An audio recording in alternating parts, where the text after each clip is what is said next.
Вот видите, как ответственно. Ну что, начинаем, да? Здравствуйте, многоуважаемые коллеги, участники вебинара. Вебинар называется «Молодежный экстремизм. Причины, формы, профилактика».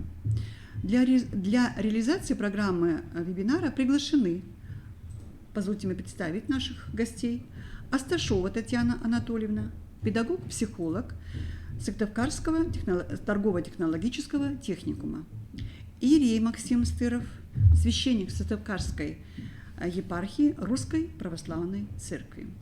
Ответственный за организацию и ведущий вебинара Тамара Александровна Четкина, методист Центра развития общего образования, социализации и воспитания личности. Позвольте мне познакомить вас с планом проведения нашего вебинара. Дадим понятие экстремизму, остановимся более подробно на разновидностях экстремизма, таком как в форме религиозного экстремизма, так как у нас здесь присутствует священник, ну не только священник, но и ученый Коми-научного центра Стыров Максим Михайлович. Потом перейдем к характеристике факторов, способствующих к возникновению и распространению экстремизма в молодежной среде. Рассмотрим этот вопрос в социальном и психолого-педагогическом контексте. Также рассмотрим специфику формирования и развития личности молодого человека. Обратим внимание на то, как общие, так и специфические условия развития личности молодого человека в современных условиях влияют на этот экстремизм. Также рассмотрим профилактические задачи проявления экстремизма в образовательных организациях в контексте документов, которые приняты на уровне Российской Федерации и Республики Коми. Вам будет предложена информация, как пройти краткосрочный образовательный семинар на сайте дистанционного образования нашего института. Будут предложены методические рекомендации по профилактике экстремизма, разработанные в стенах нашего института. Так почему же важно заниматься в образовательных учреждениях профилактикой экстремизма? Посмотрите, пожалуйста, ролик с сайта дистанционного образования. В течение последних лет деятельность организаций деструктивных идеологий является одной из наиболее сложных социально-политических проблем. Дети и молодежь особенно подвержены влиянию различного рода негативных тенденций в обществе и нередко вовлекаются в различные экстремистские формирования, зачастую не имея представления об их идеологической основе, становятся мишенью террористических организаций, использующих российскую молодежь в своих интересах. Поэтому глобальной задачей образовательного пространства современной России является сохранение национального единства, создание условий для формирования у школьников устойчивых жизненных установок. С этой целью разрабатываются различные образовательные ресурсы для детей, их родителей и педагогов, призванные дать исчерпывающую информацию об этом негативном общемировом явлении и уберечь молодые поколения от межнациональной розни. Изучение материалов настоящего образовательного портала позволит педагогу осмыслить явления терроризма и экстремизма, угрожающие не только нравственным и духовным устоям общества, но и жизни людей, целостности многонациональной страны. Последовательно изучая представленные материалы, педагог сможет ответить на обучающие вопросы, успешно пройти итоговое тестирование и получить сертификат по итогам обучения.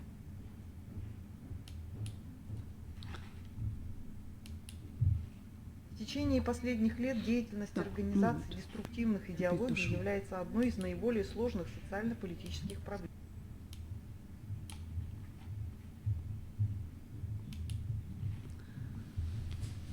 Таким образом, почему же сегодня важно заниматься в образовательных учреждениях профилактикой экстремизма? В геополитическом пространстве в отношении национальных государств непрерывно реализуются разноплановые стратегии и технологии нематериального, экономического, политического, психологического, информационного, разрушающего воздействия. И самые уязвимые в идеологической войне являются наши дети и молодежь. Одна из таких стратегий, разрабатываемых в США научно-исследовательскими организациями, за свою деятельность называемыми мозговыми центрами и фабриками мысли, концепция преэмптивной войны. Преэмпция Это опережение легла в основу стратегии национальной безопасности США.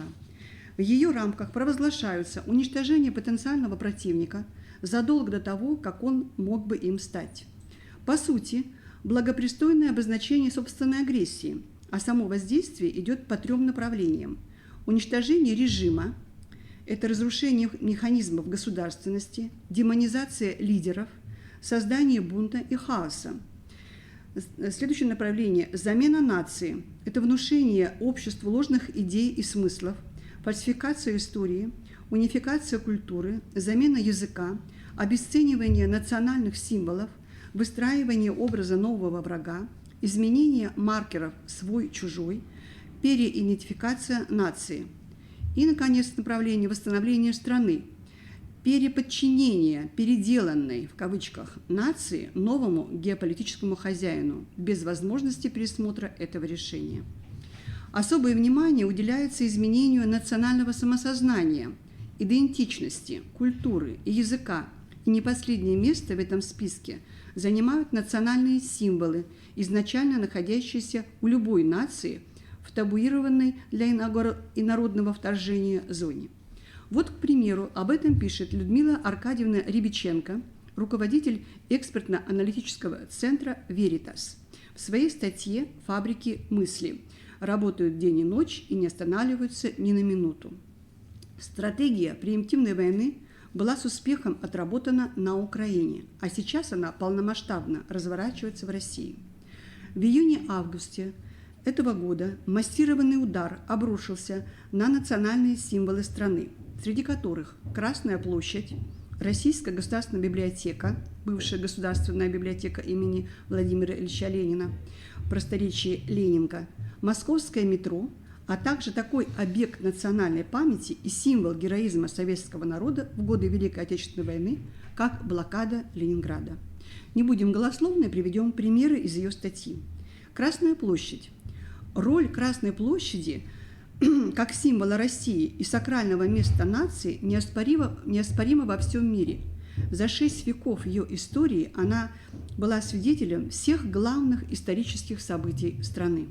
И вот в разгар чемпионата по футболу в средствах массовой информации широко анонсировалось проведение на ней по инициативе Национального дома болельщиков Мексики карнавала, посвященному Мексиканскому дню мертвых. Колонны из участников, загримированных под покойников, мексиканскими гримерами в ГУМе, должна была пройти в костюмах с изображениями черепов мимо специально установленных на Красной площади гигантских скелетов и до храма Василия Блаженного и Спасской башни, а на обратном пути устроить на исторической брусчатке великие пляски черепов, поедание сладостей в виде черепов на исторической брусчатке, сладостей и женских фигурок смерти и просмотр фильма о Мексиканском дне мертвых. Из-за общественных протестов акцию отменили. Немногочисленных всеядных участников бесплатно пустили в дом болельщиков Мексии в ГУМе, где их встретили понурые актеры в покойницком гриме, и на этом все закончилось. Как выяснилось, карнавал не был согласован, да и порядка такого не было. Никто не мог и предположить, что в этом месте такое возможно, но извлечь пару уроков из этого следует. Итак, в обществе утеряно ощущение свой-чужой, разрушен образ врага. Речь не идет о национальных различиях. Важна духовная сторона происходящего. Парад мертвецов вовсе не попытка познакомиться со своей культурой, а насильственная прививка чужого ценностного кода, удар по идентичности нации, угроза духовной безопасности. Акция была тщательно спланирована и хорошо подготовлена, иначе зачем обустраивать дорогостоящий офис в ГУМе, вести за 3-9 земель покойницкие костюмы, скелетный реквизит и, собственно, гримеров. Накануне парада артисты-покойники фотографировались у стен храма Василия Блаженного и Спасской башни. Сатанизм ликовал на фоне святынь православия. Следующий объект – Российская государственная библиотека. В средствах массовой информации писали о скандальном фуршете и показе мод в стенах Российской государственной библиотеки.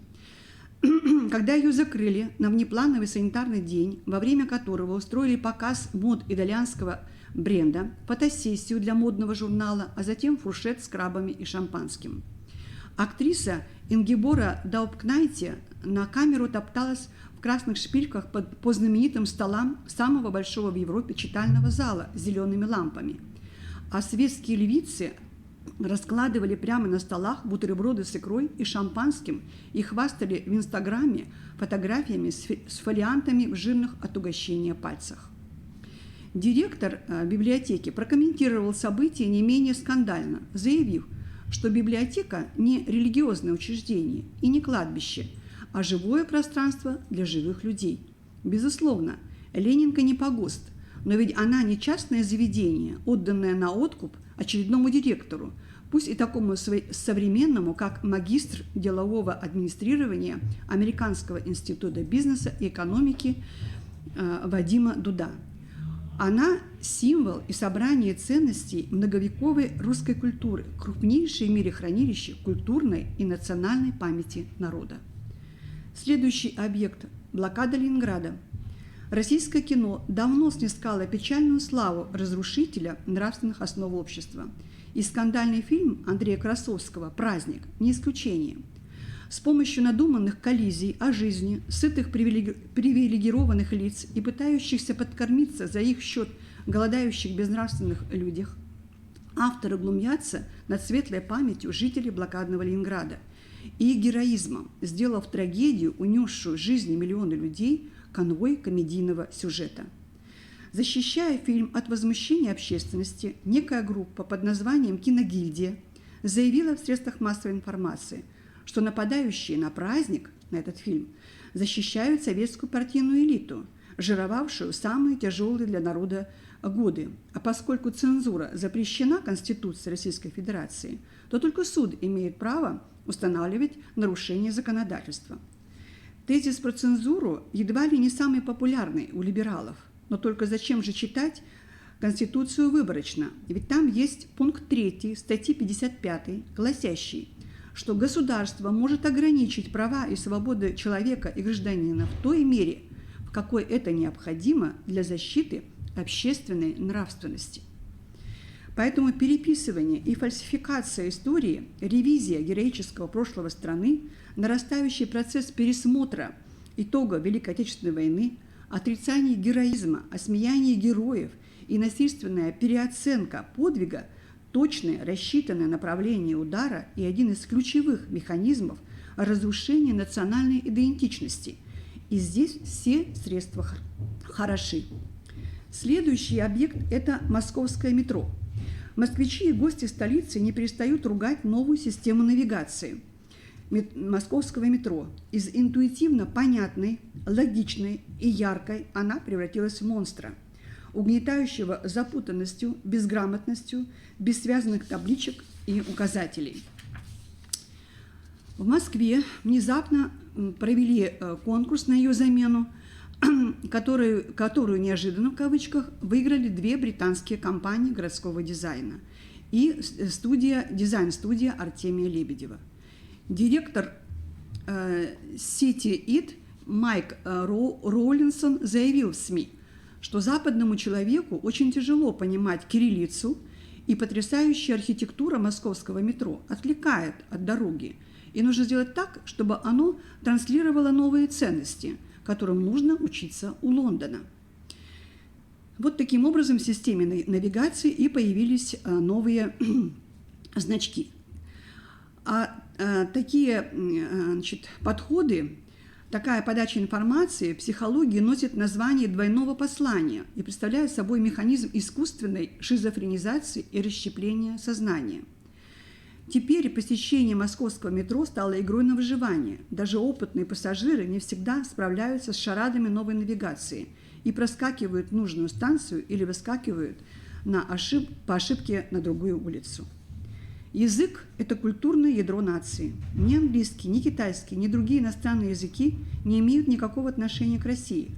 Выраженная экспансия английского языка в московском метро воспринимается пассажирами как признак вторичности русской культуры.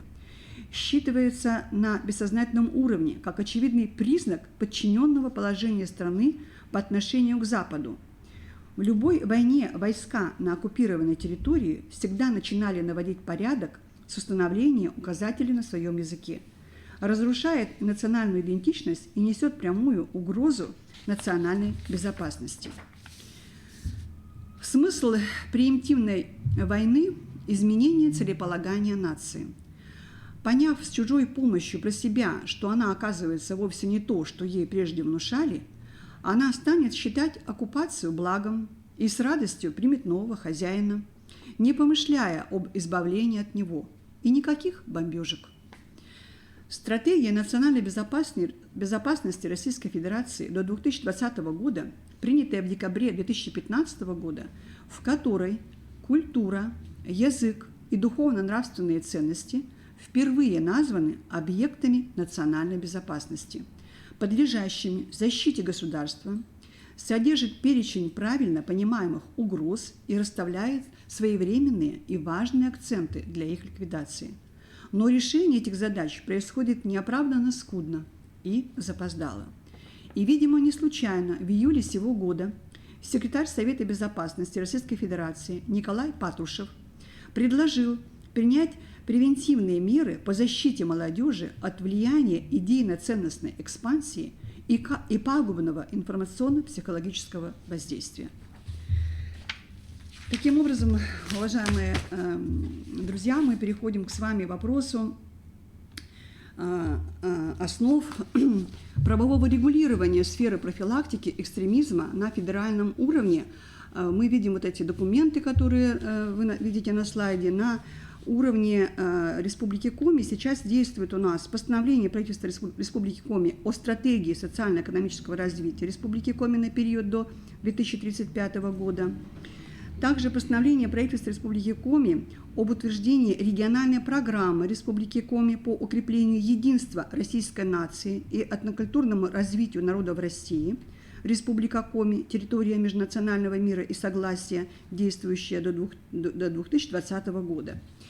Все эти документы, я надеюсь, позволят вам, дорогие коллеги, планировать и реализовывать программу профилактики молодежи от влияний экстремизма.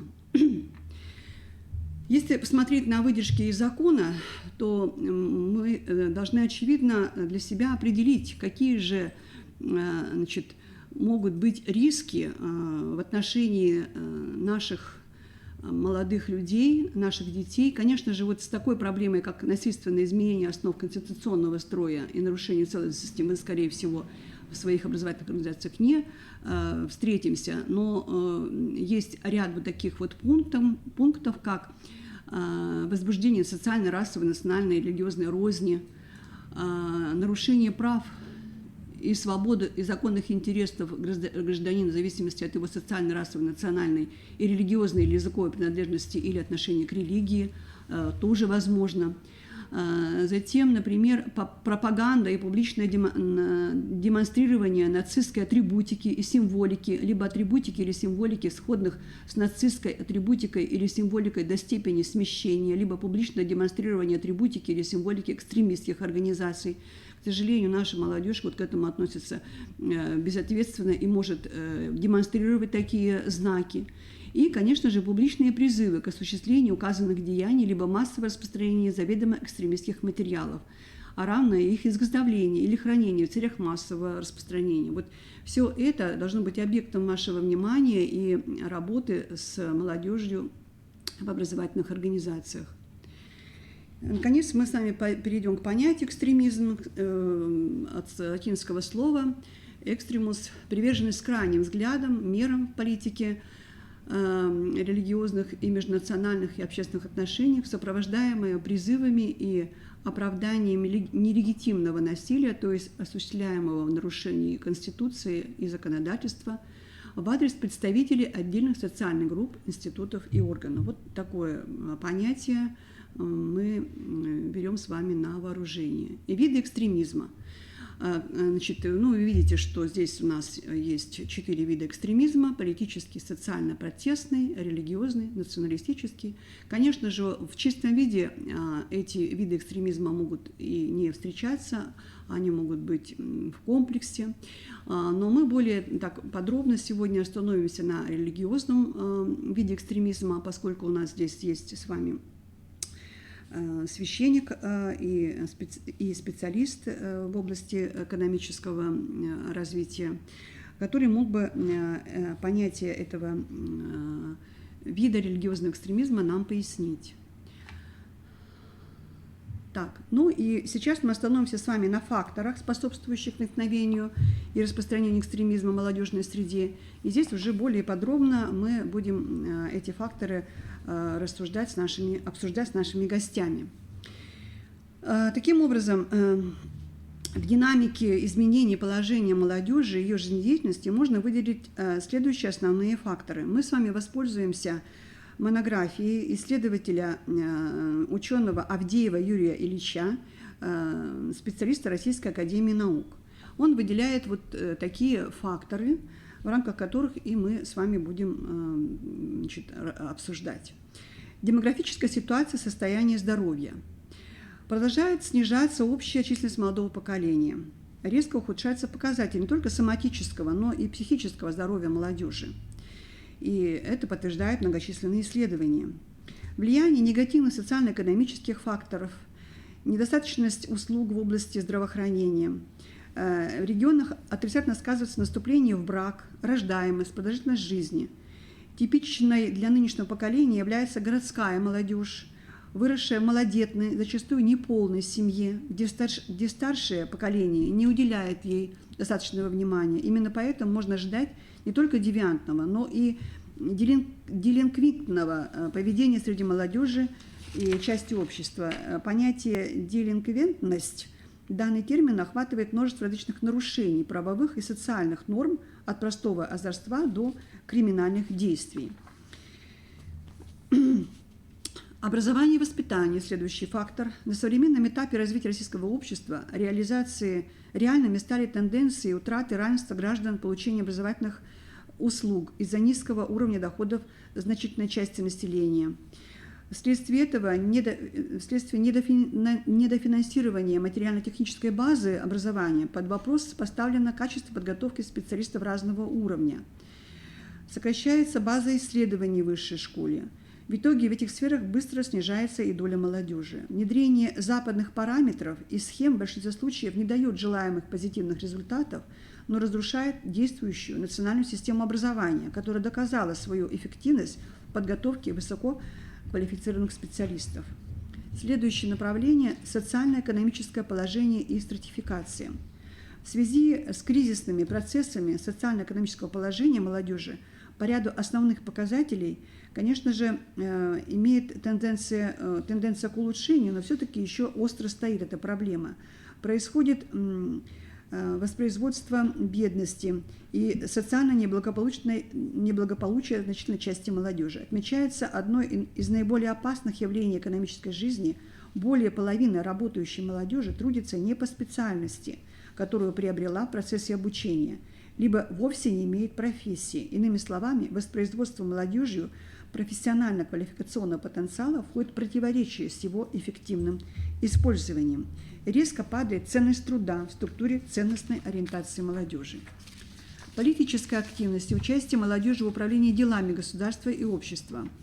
При определенной неустойчивости политических ориентаций и установок молодых людей в различных регионах и их подверженности манипулированию, молодежь в массе своей является политическим резервом, прежде всего сил, заинтересованных в проведении реформаторского курса и способна отстаивать это направление политического развития. Но, конечно, реальное участие молодежи в политических акциях невелико, а в массовом варианте фрагментарно и импульсивно, особенно на выборах. Однако способна оказать решающее влияние на исход той или иной политической кампании. Основная тенденция – направленность молодежи на легальные формы выражения позиции, причем больше на выборах и в значительно меньшей степени в различных протестных акциях. Особенности общественного создания и образ жизни. При всей фрагментарности и сочетании противоречивых оценок, свойственной молодежи, в общественном сознании основной части молодых россиян сохраняются традиционные ценности, стремление иметь крепкую семью, физическое здоровье, высокую квалификацию и материальный достаток. В связи с материальными трудностями имеет место тенденция свертывания планов на создание семьи и рождение детей, причем в большей степени она выражена у молодых женщин. Значительно укрепляются и становятся базовыми, особенно в крупных городах, индивидуалистические установки. Отмечается рост этнической самоидентификации и этноцентризма. Ну, вот такая краткая характеристика факторов, которые способствуют возникновению распространения экстремизма в молодежной среде. И я бы сейчас хотела обратиться к нашим гостям, которые, может быть, тоже бы сейчас отнеслись к этим факторам и уже с точки зрения своего опыта и своей позиции внесли вклад в наше обсуждение. Пожалуйста, начнем с вас, да, Татьяна Анатольевна. Хорошо, спасибо. И я бы хотела поговорить о психолого-педагогическом аспекте этой проблемы. Очень многое, казалось бы, да, проблема такая глобальная, да, это Тамара Александровна приводила примеры глобальных тенденций, которые сейчас имеют место быть в нашей стране. Очень важно отметить, да, что как бы ни казалось это далеко, да, очень важно понимать, что начинается проблема не где-то далеко, а в семье и в школе. И именно об этом мне бы хотелось сейчас поговорить, о создании такой образовательной среды с точки зрения психолого-педагогического аспекта, такой среды, которая способствовала бы формированию идентичности подрастающего поколения. И с этой точки зрения мне бы хотелось говорить о формировании толерантной или интолерантной образовательной среды. Да, можно второй слайд. Толерантность. Да, если мы возьмем термин толерантность, тоже не наш термин, да, мы говорим терпимость. Сейчас мы имеем в виду, что это синонимы толерантность и терпимость, да, это социологический термин, обозначающий терпимость к иному мировоззрению, к иному образу жизни, к иному поведению, отличному от нашего, и к иным обычаям. Толерантность — это не значит, что равнодушие или безразличие к тому, что происходит вокруг. Это активная позиция человека. Однако это позиция, которая не заставляет человека конфликтовать, а позволяет ему принимать себя и свои особенности и принимать другого с его особенностями, такими, какие они есть. И тогда интолерантность, да, будет... Спасибо. Интолерантность будет, да, говорить нам, что это неготовность человека принимать чужую точку зрения. Это неумение цивилизованными способами отстаивать свою позицию. Иногда интолерантность может проявляться в образовательной среде наличием крайнего негативизма без осознанной своей сформированной позиции, особенно в подростковом юношеском возрасте. Иногда это может проявляться в агрессии и деструктивном решении конфликтных ситуаций, которые возникают. И вот здесь, конечно, роль специалистов огромна в формировании поведения толерантного. Мне бы хотелось немножечко остановиться на возрастных особенностях подростков и молодых людей как категории наиболее уязвимой перед экстремизмом, перед включением в любые деструктивные объединения. Возрастными особенностями подростков являются маргинальность, это второе рождение «я», это мы знаем, что половое, физическое, социальное созревание. Отсюда вытекает поиск ребенком себя нового, стремление, с одной стороны, стать полноценным членом общества, с другой стороны, стремлением проявить себя. Это переоценка ценностей, переоценка авторитетов, желание быть принятым в референтной группе, проявление негативизма и внешние и внутренние конфликты, которые сопровождают подростков в этом возрасте. Это переломный момент формирования эго-идентичности личности. Ярко могут проявляться акцентуации характера, и нужно, конечно, быть готовым к тому, что это будет ярко проявляться не только в семье, но и в образовательной среде. Подростку необходима среда, где есть возможность быть принятым таким, каков он есть, возможность быть как все. Иногда он стремится быть похожим, а иногда ярко выделяться среди других. И трудно приходится подростку, который к этому времени не чувствует себя полноправным членом классного коллектива, детского коллектива по интересам, когда подросток не имеет возможности в завоевании своей популярности, не имеет признания, когда жизнь его не наполнена яркими событиями и впечатлениями, если подросток находится в позиции изгоя среди сверстников, когда чувствует себя нелюбимым в школе, среди учителей, а возможно даже и дома. И тогда неформальные группы становятся той средой, где подросток может реализовать свои индивидуальные притязания.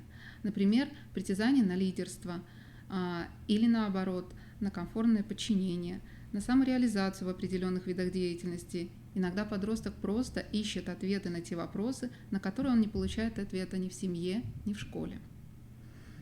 Юношеский возраст, можно следующий, да? Юношеский возраст характеризуется не менее резкими бурными изменениями.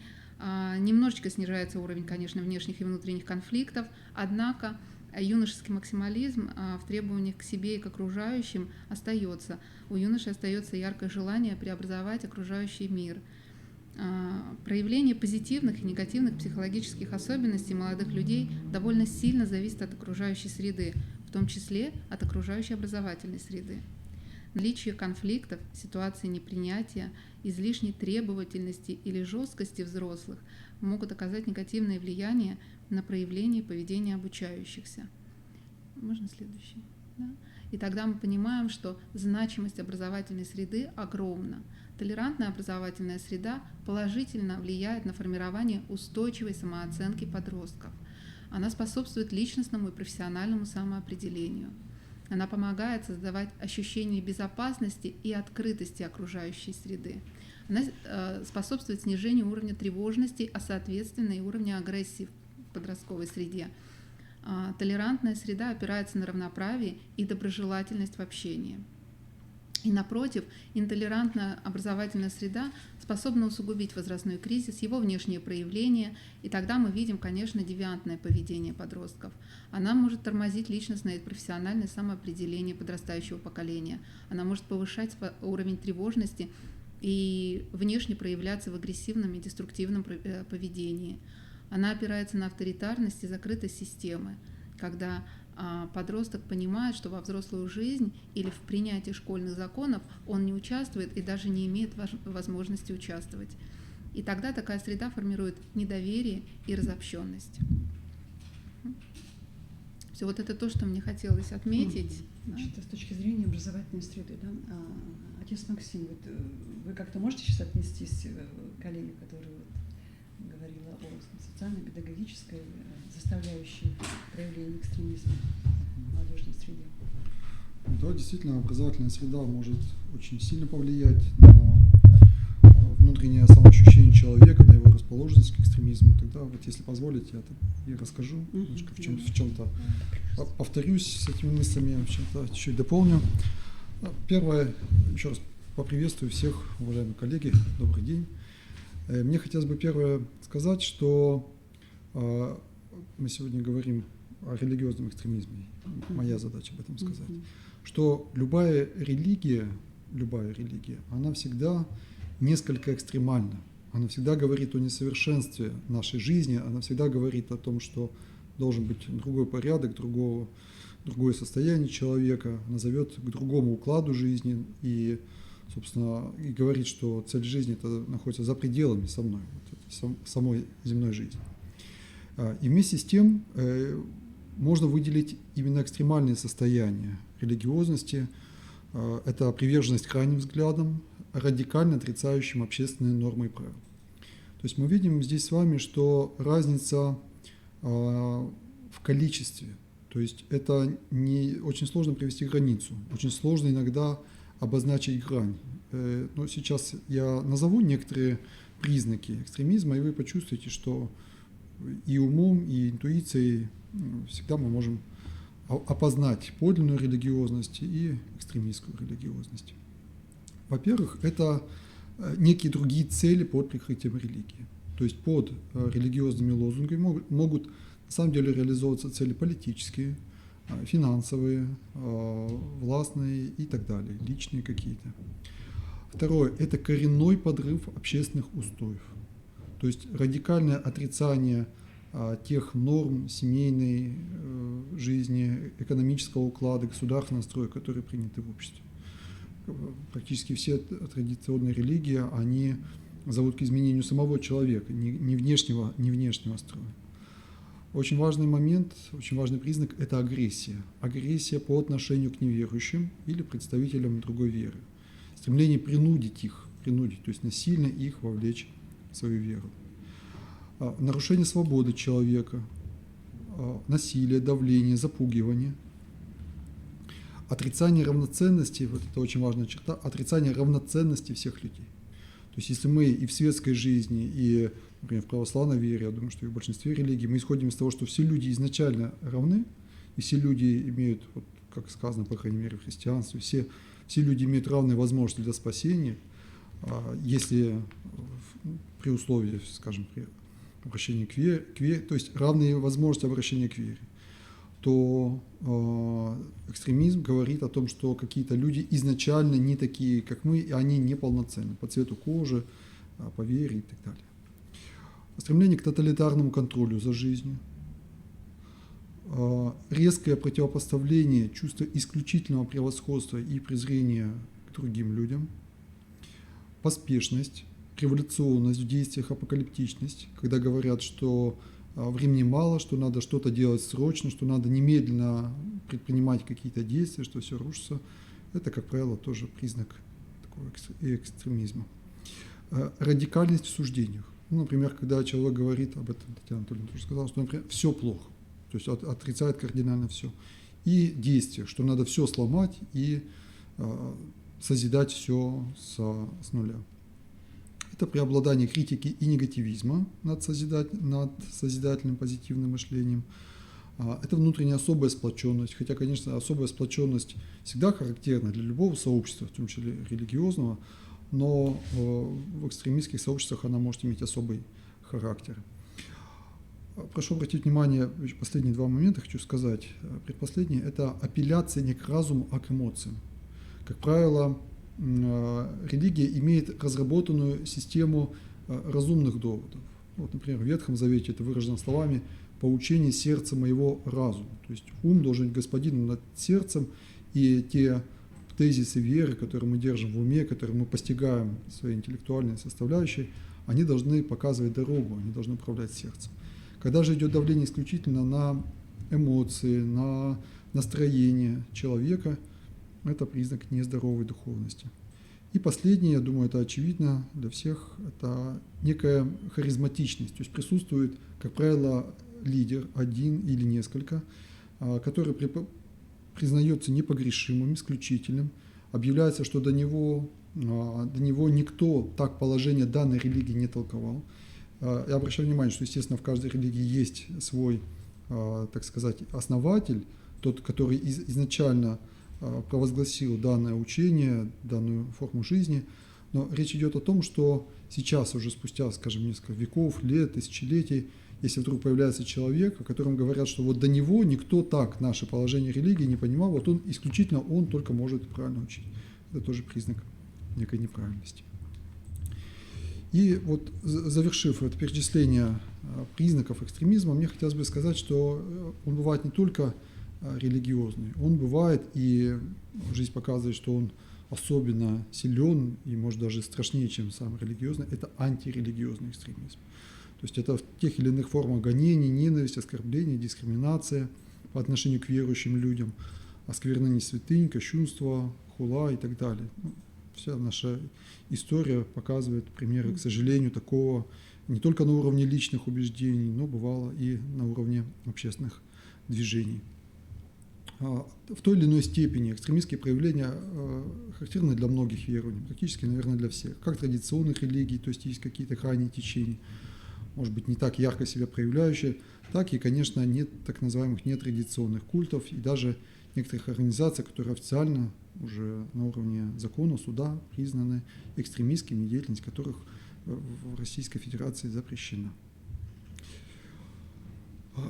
Что хотелось бы сказать по поводу профилактики. Что можно сделать, что можно предложить сделать на уровне образовательной организации, на уровне коллектива, на уровне класса, для того, чтобы таких проявлений было меньше. Первое, на мой взгляд, самое важное, это давать возможность, подчеркну эту формулировку, давать возможность знакомства с верой. Это значит не отрицать ее совсем, потому что такая позиция иногда встречается в образовательных организациях, то есть категорическое отмежевывание от любых, каких бы то ни было, форм диалога с религиозными организациями. Современное законодательство не запрещает взаимодействие с религиозными организациями для знакомства с духовно-нравственными традициями народов России. Другая крайность – это, наоборот, навязывание через образовательную среду религиозных убеждений. И то, и другое может вести к плохим последствиям. Для чего это нужно? Во-первых, чтобы не было мифов. Очень часто человек, впадающий в экстремистскую деятельность, он руководствуется не подлинным представлением о вере, а некими мифами, которые ему предлагают. Далее, глубоко верующий человек, то есть знающий свою веру, он всегда относится с уважением к другим, потому что любая вера – это всегда большой труд, какая бы она ни была, и он знает, насколько это большой труд для меня, и значит, для другого человека как минимум тоже большой труд, и он терпимо и с уважением относится к другому. По крайней мере, всегда готов выслушать и изложить свои аргументы. Он распознает обман от подлинного, то есть он имеет некое внутреннее чутье, определенный духовный опыт, который ему позволяет определить, где истинная духовность, а где ложная. Стремиться не к внешним формам, то есть не к обрядовым, а больше к внутренней работе, то есть к совершенствованию своей души. Видеть свое несовершенство, поскольку религия показывает там не только несовершенство мира, а несовершенство самого человека, он видит свое несовершенство, он его знает, и поэтому, как правило, он милостив к окружающим, потому что знает, что все люди в той или иной степени несовершенны. Он получает в ходе своей собственной жизни духовной, он получает ответы на так называемые трудные вопросы о смысле жизни, о добре и зле, о смерти, о несправедливости в мире и так далее. Вот вспоминается мне один человек, который, к сожалению, он не был религиозным экстремистом, но жизнь его сложилась не очень хорошо, он стал рабом вредной привычки, и она его в конце концов погубила. И вот однажды он с большой горечью сказал, что вот мне в свое время, то есть в детстве, в юношестве, мне не дали ответы вот на эти важные, сложные вопросы. Поэтому очень хорошо, что у нас есть уроки литературы, уроки духовно-нравственной культуры, где можно эти вопросы обсуждать. В рамках, например, православной веры есть такое направление, даже называется апологетика. Апологетика, то есть это как раз та составляющая, которая помогает познать веру вот, рассудочной, интеллектуальной стороной личности. Ну и, как я сказал, навязывать веру, конечно, тоже не надо, особенно обрядовую часть, чтобы не было отвращений. Итак, вот здесь должна быть какая-то средняя линия, не отрицать, не навязывать, но, повторюсь, давать возможность. То есть, если образовательные стандарты, формы работы, формы внеурочной работы позволяют, например, пригласить священника, рассказать ему о том или ином аспекте веры, организовать какие-то внеурочные клубы, беседы, выходы, детско-родительские клубы, поездки, походы, то все это, конечно, я думаю, что надо использовать, потому что у детей, вот, начиная с 7-летнего возраста, у них есть определенная духовная жажда. Им хочется это увидеть, узнать, им хочется об этом услышать. Поэтому просто отвергать и говорить, что это все глупости, это может быть очень взрывоопасно. Что бы мне хотелось еще сказать? Второе по важности, об этом говорилось, я немножко повторюсь, это укрепление семьи. Есть серьезные научные исследования, которые показывают, что, как правило, экстремисты, бунтари – это люди, у которых были неблагоприятные отношения в родительской семье, у которых были конфликты с родителями или между родителями, потому что любовь между родителями очень важна для формирования личности, да будут двое вплоть едино. Ребенок должен видеть эту любовь, он должен питаться, так сказать, в духовном плане ей. Поэтому, хоть процесс сегодня разрушения семьи, он достаточно глубинный, и он, естественно, не регулируется только лишь школой, но все-таки мы должны сделать все, что возможно. Это, вот, может быть, какое-то факультативное преподавание духовно-нравственных основ семейной жизни, просьба не путать с так называемым половым просвещением, которое, наоборот, направлено на разрушение семьи. Это вера в настоящую любовь, которую можно даже через те же уроки истории, литературы, ее можно преподавать. Именно вера в то, что настоящая любовь есть, надо ее искать, и прежде всего в себе, то есть надо к ней стремиться, надо учиться ей. И еще один момент — поднимать роль отца. Не секрет, что сегодня 25% детей воспитываются в неполных семьях, как правило, с матерями без отцов. И особенно для мальчиков, конечно, очень важно, чтобы был наставник, защитник в лице отца, и чтобы он понимал, очень четко понимал иерархию. Вот для мужского общества это важно, чтобы он чувствовал крепкую руку, чтобы он переносил наказание, и совершенно нормально ребенок переносит наказание, особенно если они исходят от главы семьи. Поэтому здесь вот что можно сделать? Может быть, больше привлекать, приглашать специально отцов на собрания, включать их в какие-то мероприятия, давать возможность взаимодействия с детьми и так далее. Дальше. Еще скажу несколько мер, на мой взгляд, полезных в данном направлении. Надеюсь, что что-то из этого вы для себя подчеркнете, для своего арсенала, или укрепитесь в тех действиях, которые уже делаете. Поймите правильно, я скажу это так, как записал, учить смирению. Ну, конечно, не в том, может быть, глубоком церковном смысле, как мы говорим, аскетическом, но в смысле не взращивать гордыню, тщеславие, которое у нас часто есть, что человека, который добивается каких-то успехов, его начинают превозносить, расхваливать и так далее. Вроде бы все хорошо, успех и так далее, а на самом деле в нем вот эта звездная болезнь развивается, и она требует своего насыщения, и он потом, выйдя уже в самостоятельную жизнь, он может не встречать адекватной оценки своих способностей, такой, какой он привык в рамках семьи и родного класса, и он ищет ее реализации где-то на стороне, в том числе такими демонстративными, в том числе, может быть, и террористическими методами. Ну, примеры тому на виду есть. Это, конечно, общность, коллективизм. То есть, если мы сегодня часто говорим об успехе, то мне кажется, что было бы полезнее больше говорить о том, что целью человека, развития личности является служение другим людям и красота души. Вот такое внутреннее совершенство, а не внешний успех, измеряемый в деньгах или уровнем вузов, в которые ты поступаешь и так далее, общественном влиянии и прочее.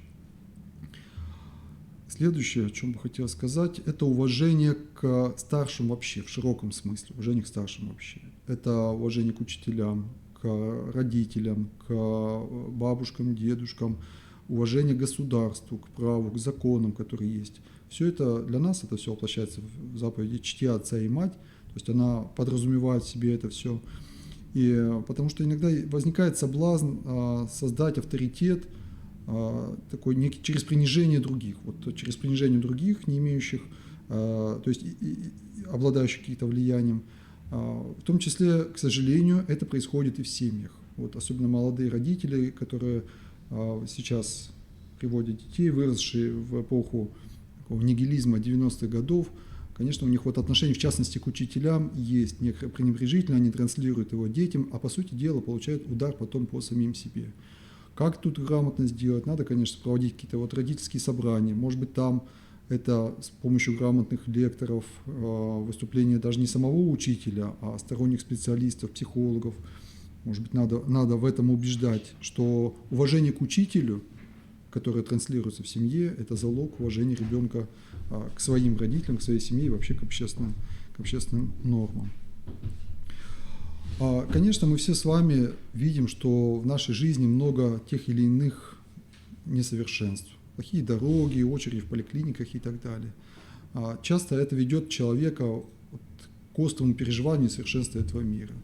Если мы с вами сможем настроить его на понимание личной ответственности, а ты что сделал, а ты сам ли можешь сказать, что ты безупречно, скажем, выполняешь свои обязанности, учишься и так далее. Давайте подумаем, что мы можем сделать, да, как решить эту проблему, откуда она идет. Я думаю, что это могло бы сгладить переживания на этот счет. Также и могло бы помочь научению состраданию, милосердию, добровольчеству. Да, у нас действительно сегодня высокий уровень бедности, никто с этим не спорит. Мне кажется, что основная причина здесь не в недостатках системы социальной защиты, а очень много зависит и от нас.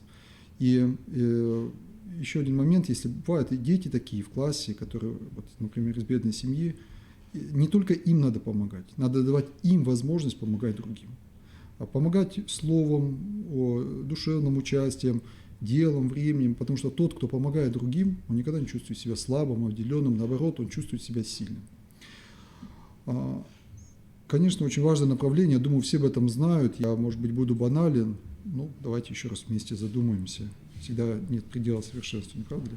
Индивидуальная работа с изгоями, потому что почти в любой группе, в любом классе такие люди есть, люди непринятые, люди отверженные, у которых внутри копится вот эта агрессивная энергия, которая потом выплескивается в те или иные действия. Ну и, конечно, классный руководитель, учитель, он знает, откуда это идет, знает, может быть, проблемы семьи. Поэтому, сколь можно, поддерживать их морально, предотвращать травлю, говорить об этом, потому что травля, конечно же, бывает. Настраивать класс на соучастие, в том числе с помощью родителей и других взрослых. Вот мне вспоминается, наверное, в классе в 5 у нас было одно такое родительское собрание общее. Ну, оно не было связано с какой-то отдельной травлей, но оно было именно общее. То есть собрались родители, дети, и классный руководитель ставил перед нами вопросы, и мы вместе вырабатывали решения. Ну, вот как никакое другое классное мероприятие мне это запомнилось. И больше оно не повторялось никогда. Вот до конца школы таких общих собраний не было. Мне кажется, это очень полезная, удобная форма работы. И если такая проблема есть, а почему бы о ней не поговорить напрямую? И не предложить родителям и детям самим выработать пути ее решения, нежели ее замалчивать и надеяться, что она сама по себе как-то рассосется. Расширять социальные связи таких детей, то есть давать им какие-то поручения, как-то стараться включать их в жизнь класса, вовлекать. Но к сожалению, экстремистами бывают и наоборот, слишком послушные, тихони, конформисты, то есть которые, вот, казалось бы, из благополучной семьи, особенно богатая семья, естественно, и высокопоставленная семья, это никакой не иммунитет против таких действий, наоборот, иногда это почва может быть, потому что, к сожалению, богатство материальное часто сочетается со скудостью духовной. Не всегда, конечно, но такое бывает, и жажда духовного у таких детей есть. Я думаю, что мы все знаем, что экстремистские призывы распространяются через интернет, через социальные сети. Говорить сегодня о том, что это все зло и что это все надо закрыть, и что там находиться нельзя, это совершенно бессмысленно, потому что мы сами детям даем эти телефоны, планшеты, сами их подключаем к интернету. Поэтому учить правильному поведению там, причем если это будет сделано не нашими устами, а устами знания приглашенных специалистов. Вот мы, например, сотрудничаем с Роскомнадзором, и мне доводилось участвовать в совместных мероприятиях. Я могу сказать, что когда человек это знает, он знает тот язык, который там используется, он знает те приемы и те хитрости, которые там есть. Это всегда может быть очень компетентно и полезно для детей. Поэтому надо приглашать таких людей, организовывать эти встречи. Вот еще три момента скажу из этих предложений, и на этом, наверное, завершу свой монолог. Как уже было сказано, очень часто человека раздражает, и это и детей касается, и взрослых, не столько личная бедность, сколько неравномерность материального достатка. То есть, когда у кого-то не хватает на что-то самое необходимое, а у другого, наоборот, такая демонстративная, излишняя роскошь, то, может быть, здесь есть резон, в меру, конечно, доступных нам способов, призывать к солидарности, то есть не показывать, не демонстрировать, не хвастаться высокими доходами, дорогими вещами, родителям говорить о том, что, может быть, и нет резона детей баловать супер дорогими моделями телефонов и так далее, какими-то поездками, о которых они потом начинают рассказывать и вызывают к себе неприязнь, раздражение, агрессию. Ну и всегда универсальный, конечно, способ на все времена – это в ценностном плане на первое место ставить душу и отношения. Потому что каким бы ты телефоном ни хвастался, но учитель, он все равно авторитет, он все равно взрослый в классе. И если он сможет в рамках любого урока, сможет показать свою убежденность, то что главное – это содержание сердца человека, а не содержание его карманов, тогда все равно дети, они это будут придерживаться и сами не будут стремиться себя демонстрировать. Про почитание старших я уже сказал, и, может быть, еще внимание к инвалидам. Внимание к инвалидам, вообще к людям обделенным, нуждающимся. А если есть такой человек в классе, в соседнем классе, может быть, во дворе, в школе, есть возможность как-то поучаствовать в его жизни, помочь ему чем-то, пригласить его на какое-то мероприятие. Еще раз повторюсь, тот, кто помогает другим, никогда не чувствует себя слабым, обделенным. Наоборот, у него раскрываются крылья, расправляется душа, он чувствует себя богатым и счастливым. И последнее, что относится уже ко всем предыдущим сказанным моментам, это активные формы работы. Сейчас их очень много. Недавно вот мы в ФРИРО проводили семинар по активным формам. Я даже сам удивился, не ожидал. Я думал, их 3-4 в арсенале, а как стали их писать, а потом, как стали еще на семинаре, их прямо тут же сочинять и вспоминать, у кого какие есть в опыте, набралось 2,5 листа. То есть таких на самом деле много. Это и мозговые штурмы, и круглые столы, и дебаты, и диспуты. И мне понравился очень опыт в одном из городов нашей республики, когда речь шла о том, как не стать рабом интернета и телефона, и не взрослые учили детей, не взрослые им рассказывали, а самим детям дали возможность об этом рассказать. Они представляли прекрасные доклады, показывали программы родительского контроля, показывали, какими надо пользоваться ресурсами, как контролировать самих себя. И слушать это был просто бальзам на душу, потому что совершенно была убежденность, что если ребенок сам это нашел, отыскал эти способы, то, конечно, для него это ближе. Также и здесь, если проблема экстремизма так или иначе где-то на горизонте фигурирует, то если мы дадим детям, конечно, соблюдая деликатность, дипломатичность, дадим возможность к ним отнестись и правильно оценить, найти те точки, которые отличают здоровую духовность от нездоровой, представить этот материал, исследовать, разобраться, какую-то провести мини-конференцию и так далее, под разными модными, может быть, сейчас названиями, воркшоп, World Cafe и так далее, то, мне кажется, это было бы очень продуктивно. Вот это то, что хотел рассказать. Благодарю за внимание. Простите, может быть, что-то упустил или до конца еще для себя не допонял. Давайте будем вместе дальше. Да, спасибо, отец Максим. Было очень интересно вас слушать. И действительно, если вот мы говорим с вами о таких особенных каких-то особенностях молодежной среды, то, наверное, все-таки наша молодежь, она информирована, она декларирует, может быть, да, какие-то ценности, может быть, не до конца их еще как-то внутренне приняла. И вот вы как раз говорили об вот этих внутренних критериях, да, по которым, в общем-то, можно как-то оценивать, в какой среде и к чему более привержен молодой человек. И мне кажется, что вот как раз очень важно вот эти вот внутренние качества, внутренние особенности. Ведь наш, так скажем, национальный код, он как раз несет в себе вот эти такие признаки, как, например, смирение, да? Смирение, умение, желание отдать за друга своего жизнь, свою отклик, помощь. Вот все эти качества, они свойственны вообще нашей национальной культуре. И вот здесь вот как раз вот я хотела бы сказать о том, что действительно наше образование обращается сейчас вот к этим ценностным, так скажем, характеристикам.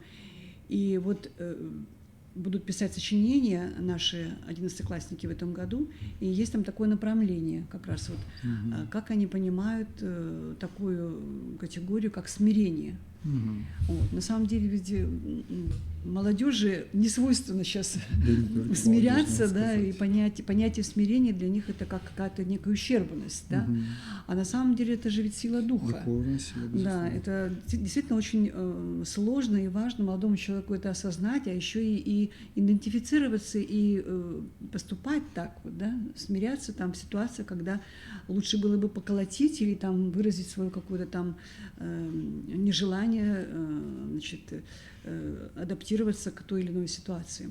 Конечно же, вот это очень важно при, опять же, планировании воспитательной работы. И вот здесь, наверное, очень важна работа как раз в психологическом плане, потому что психологический план, он как раз задает вот этот контекст, как, да, каким образом воспитателю это, может быть, и оценить, и реагировать. Поэтому вот вам слово, Татьяна Анатольевна. Спасибо еще раз. Я продолжу тогда со своей презентацией. Спасибо. Вот.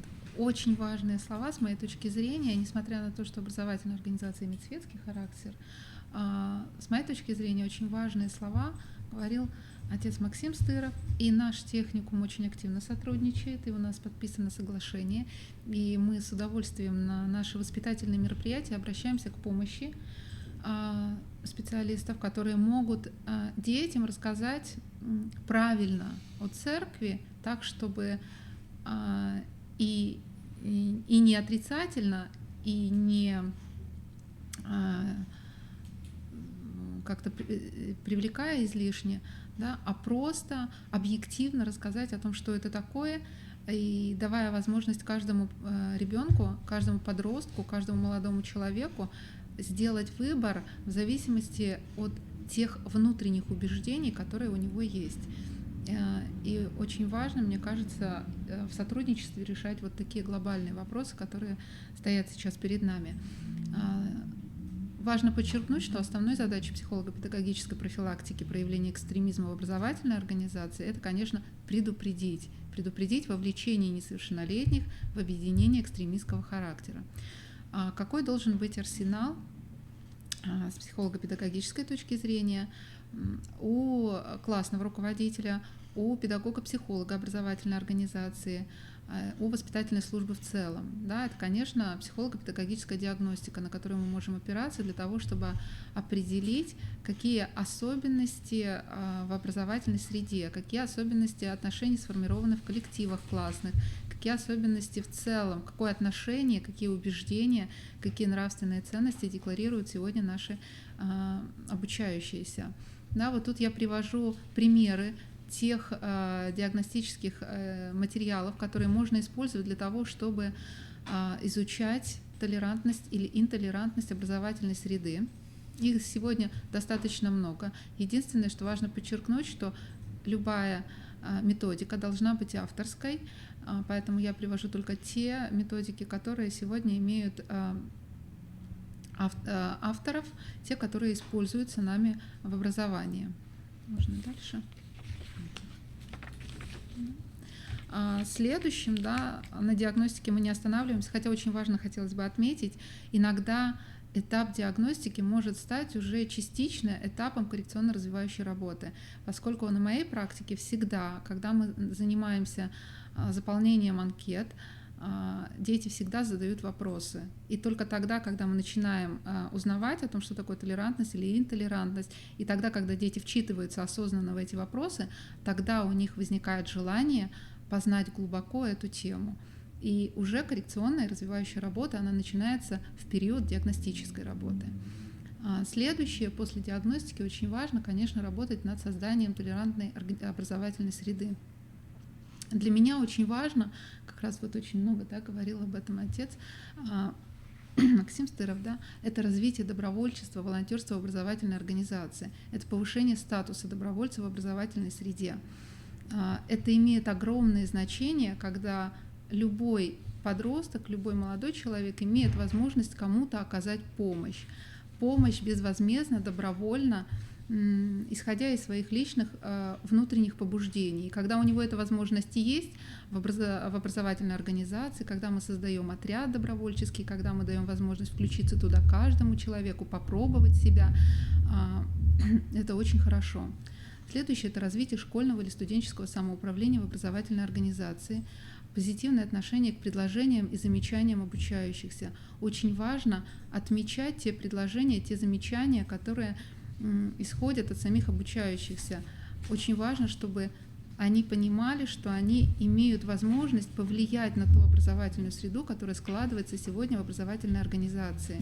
Очень важно дать им понять, что их мнение тоже ценно и важно. Использование ресурса подростковых и юношеских групп по интересам, неформальных лидеров в образовательной среде. Очень важно с точки зрения психологии отмечать неформальных лидеров. Если мы им не дадим возможность позитивно себя проявить на благо нашей организации, на благо республики, тогда, к сожалению, они уходят в негативное свое проявление. Вот. И важно увеличение количества занятых обучающихся в системе дополнительного образования, в неурочной занятости, поскольку именно занятость позволяет ребенку понимать свою собственную значимость. Можно дальше. Следующее — это патриотическое воспитание, работа клубов патриотического направления. Это массовые патриотические мероприятия, которые сегодня есть в образовательных организациях.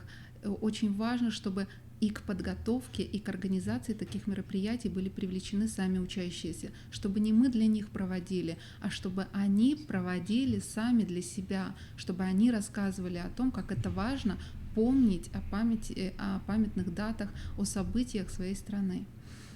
Следующее – это работа по формированию коммуникативной компетентности, толерантности, ассертивного поведения у обучающихся в рамках психолого-педагогического сопровождения.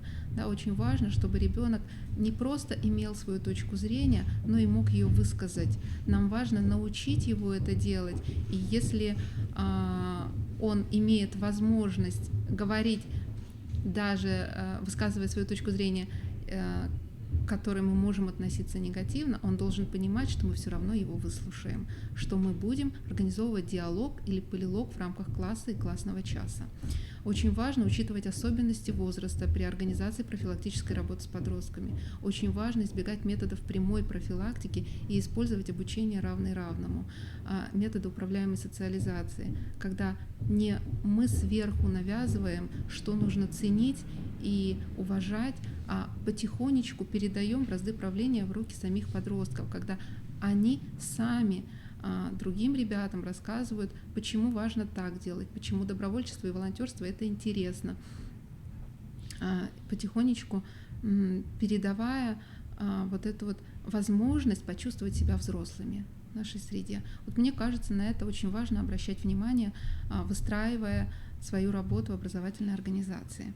И третье, что мне кажется очень важным, это формировать пакет методических материалов в области профилактики экстремизма в образовательной среде. Это и нормативно-правовая база должна быть собрана, статьи по этой теме, сегодня их достаточно, и Тамара Александровна приводила очень много примеров, которые есть в открытом доступе, можно найти, рассказать и обсуждать это в классе.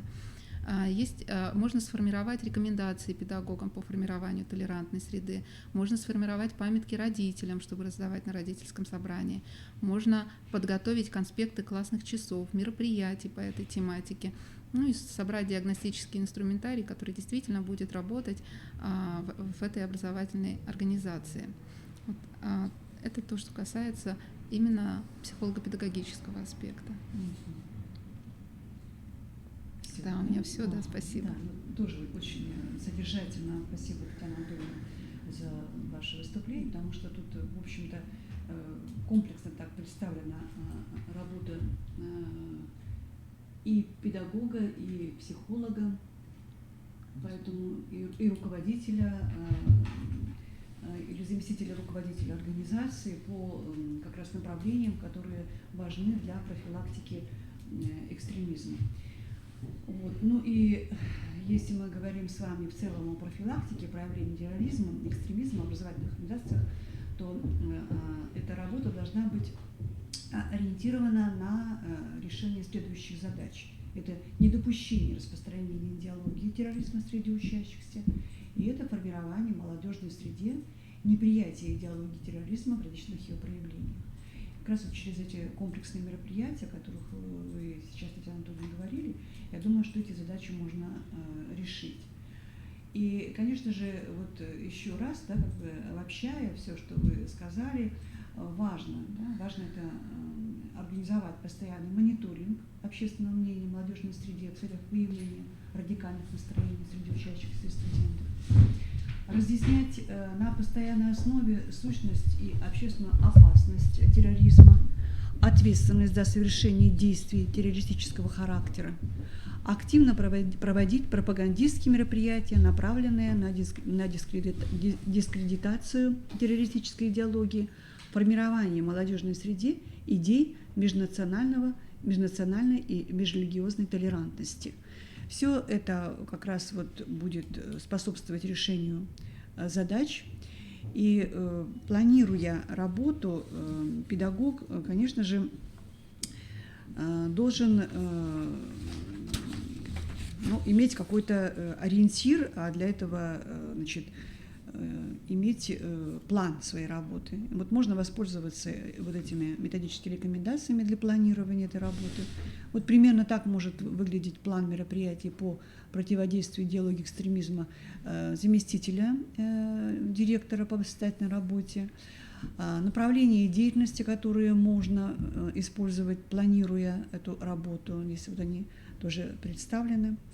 И, конечно же, очень много уже Татьяна Анатольевна говорила о том, какие могут быть это мероприятия, каковы особенности работы руководителя в этом направлении, но я хотела бы обратить внимание еще раз на документы, которые должны быть как бы в основе вообще нашей с вами воспитательной работы. Это стратегия государственной национальной политики Российской Федерации на период до 2025 года. В ней отмечается, что российское государство создавалось как единение народов, системообразующим ядром которого исторически выступал русский народ. Благодаря объединяющей роли русского народа, многовековому межкультурному и межэтническому взаимодействию на исторической территории Российской Федерации сформировалось уникальное по культуре, многообразию духовного общества народов. И, конечно же, все мы жили всегда очень дружно, пока не начались вот эти превентивные войны. И, в общем-то, не было никаких разногласий.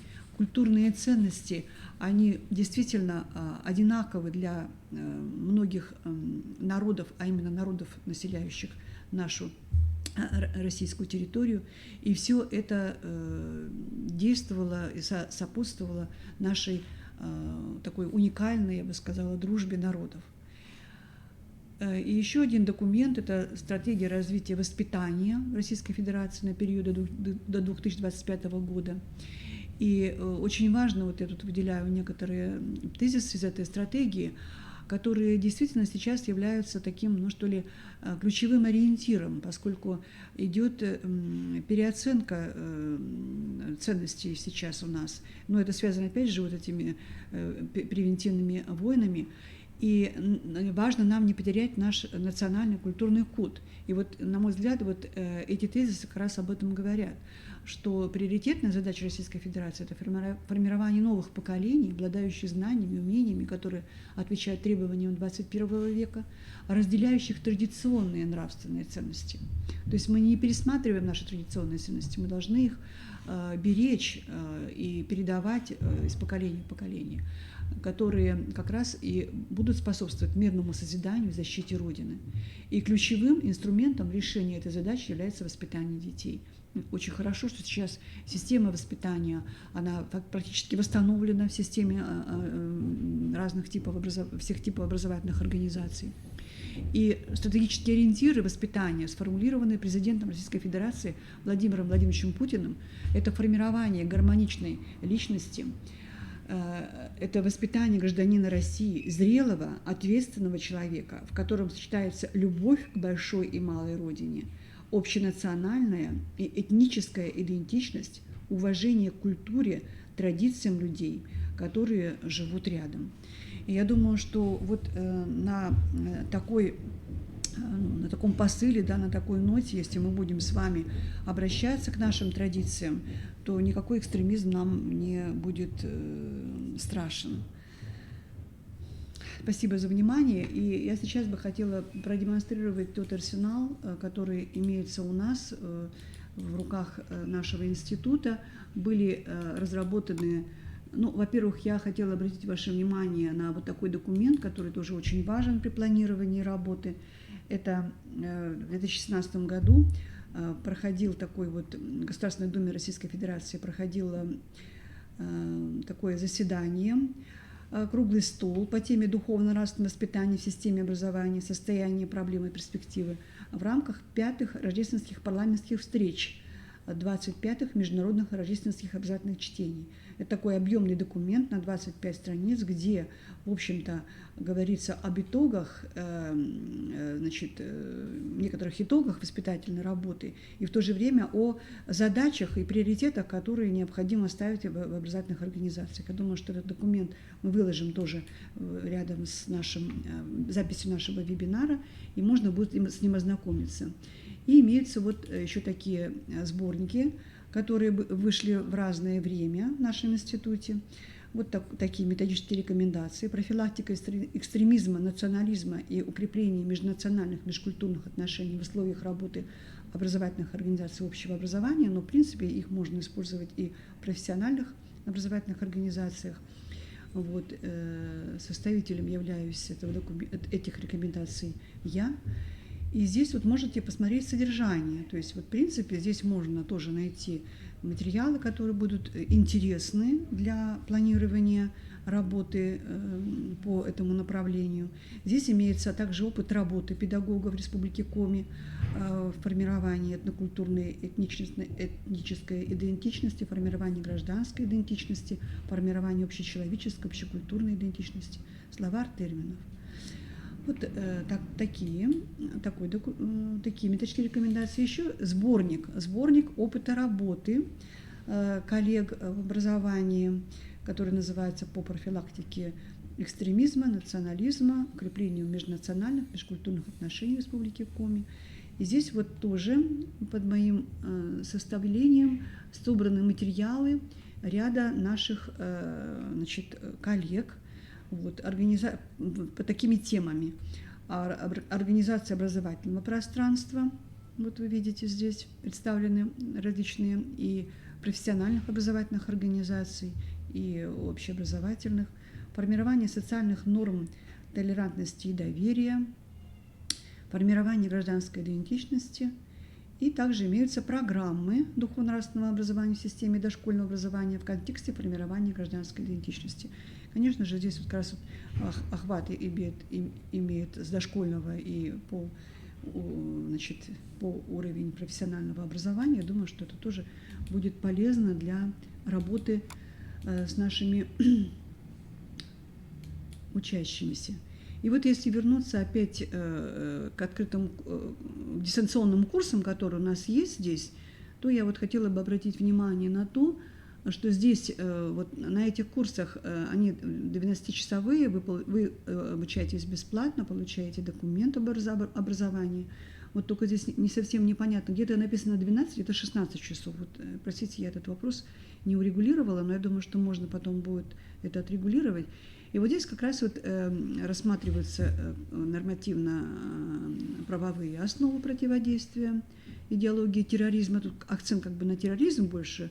Но понятно, что здесь и экстремизм, и терроризм где-то понятия близкие. Вот, размещены в аудиозаписи вводные лекции, которые тоже можно посмотреть, вот, прослушать, выполнить задание, спланировать работу в этом направлении, тут тоже даются рекомендации.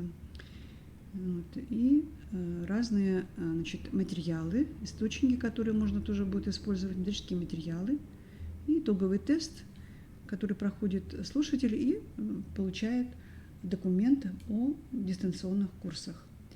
Как зарегистрироваться? Я думаю, что многие из тех, кто использует сайт дистанционного обучения distant.criro.ru. То есть вы вбиваете в адресную строку, потом ищете на главной странице этого сайта, вы можете записаться, запись «Открытые курсы». Выбираем специализацию «Комплексная безопасность», выбираем тема вот этого дистанта, этих курсов «Противодействие распространению идеологии терроризма в образовательных организациях». И регистрируйтесь, записываетесь. Ну вот таким образом мы с вами на этой ноте, наверное, будем заканчивать. Может быть, есть какие-то еще напутственные слова. Я думаю, вот батюшка может еще нашим учителям, которые очень радеют за наших детей, какое-то напутственное слово сказать. Ну, две вещи я хотел бы сказать. Во-первых, Тамара Александровна говорила о понятии смирения, которое не только в молодежной среде, но и во взрослой среде становится дефицитным. А я хотел бы напомнить еще одно слово, которое, может, даже еще реже мы слышим, а на самом деле оно является второй заповедью блаженств. Блаженны кроткие, ибо они наследуют землю.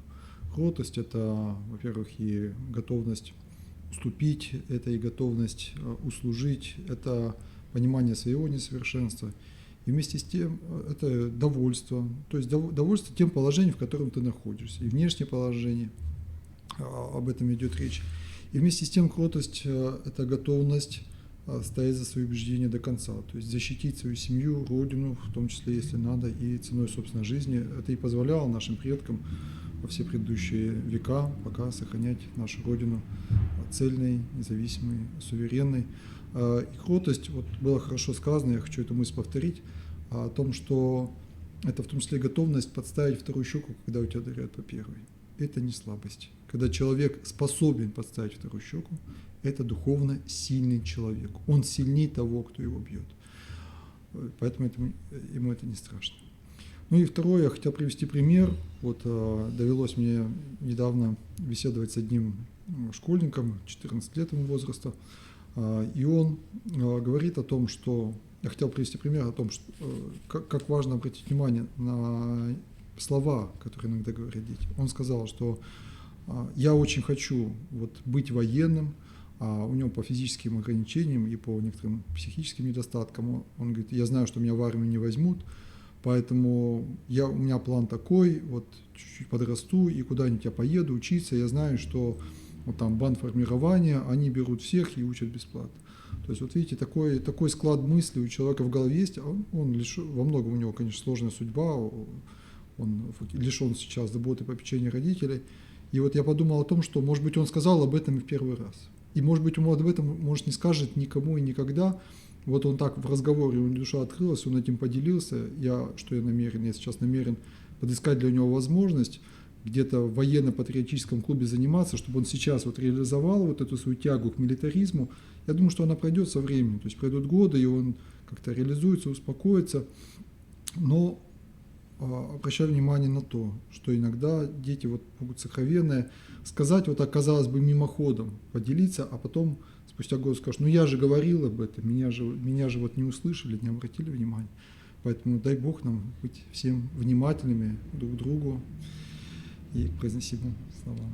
Вообще воспитание – это очень тонкая вещь, на самом деле. Вот вы сейчас тоже говорили о таких вот вещах, которые действительно каждому педагогу нужно иметь в виду, потому что бывает, что вот так вот на ходу молодой человек скажет, а мы, может быть, не обратим внимания. А в этот момент и нужна вот эта поддержка, да, это направление и понимание того, а где есть истина. Здесь вот мне бы хотелось сказать, что действительно очень большую роль играет наша с вами русская литература в этом направлении, да, и вот «Капитанская дочка», герои этого романа, ведь они действительно вот как раз, это как Пятое Евангелие, они показывают все вот эти заповеди блаженства. Машенька, которая говорит, что без воли Отца, без благословения мы не будем вместе, да, она смиряется. И это, значит, герой романа, напомните, как его звали, ее избранник, да, который говорит, Гриша, который говорит, что, значит, коль так, я смиряюсь, но в то же время, когда наступает момент, когда он может помочь своей избраннице, он идет и жертвует собой, понимая, что его могут тут же повесить, но он делает этот шаг, чтобы спасти свою Машеньку.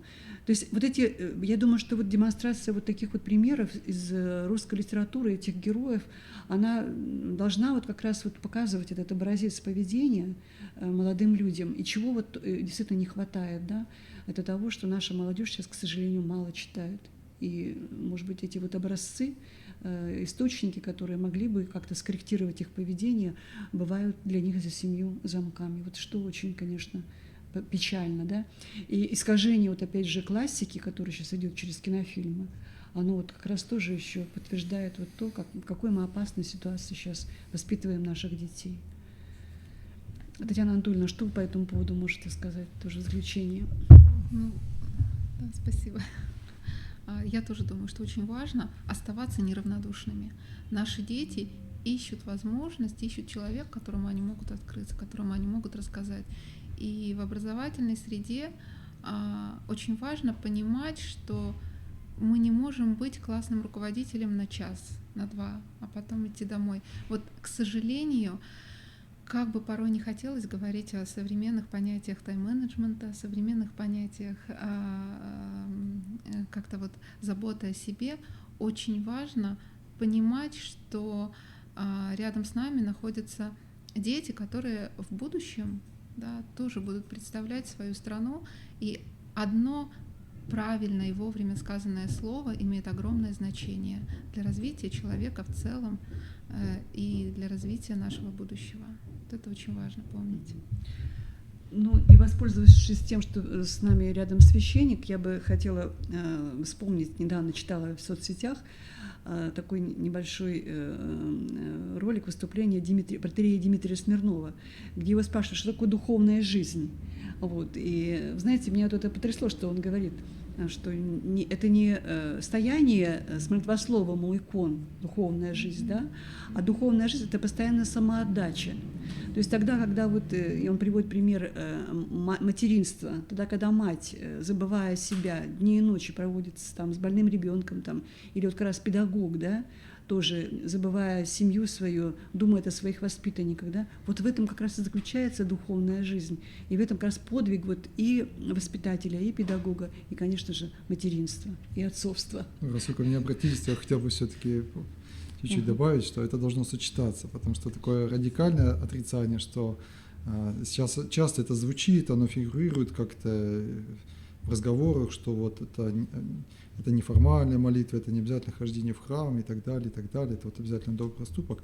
А, собственно, откуда он растет? А где человек черпает силы для вот этого служения? Благодать только там, в церкви. Да. Конечно, он и получает в молитве, в богообщении, он и получает силы, вдохновение для такого. Поэтому мы и говорим духовно-нравственное воспитание, духовно-нравственное состояние, потому что духовное это личная система ценностей человека, ну, для верующего, это обращенность к Богу. А нравственное – это уже отношения с окружающими, конечно, то есть вот эти два вектора, вертикальный и горизонтальный. Я здесь согласна с вами, Максим, 100%, потому что если человек не обращается к Богу, да, с молитвой, то он теряет вот эту вот духовность, и сил-то у него становится меньше, вот, чтобы совершать такие подвиги, да, самоотдачи. Поэтому, конечно, это все в комплексе должно быть, но здесь как бы речь, может быть, даже не о приоритетах, а вот как раз о понимании того, что важно, да, что важно правильный баланс. Правильный баланс, да, сочетание. Ну что ж, дорогие друзья, я благодарю вас за такой вот интересный наше событие, беседу. Я думаю, что для наших слушателей тоже было интересно послушать мнение вот таких вот опытных педагогов в области своего дела. И я думаю, что мы совместно с усилиями и церкви, и образования, и всех неравнодушных людей как-то будем беречь наших детей от погружения их в вот эту маргинальную среду, в эти понятия, о которых сегодня мы говорили, вот, чтобы действительно наша Россия была, есть и богатела, и становилась, и развивалась, и была примером для всех других стран. Спасибо вам. Дай Бог. Спасибо. Всего доброго. Выключаемся, да? Угу.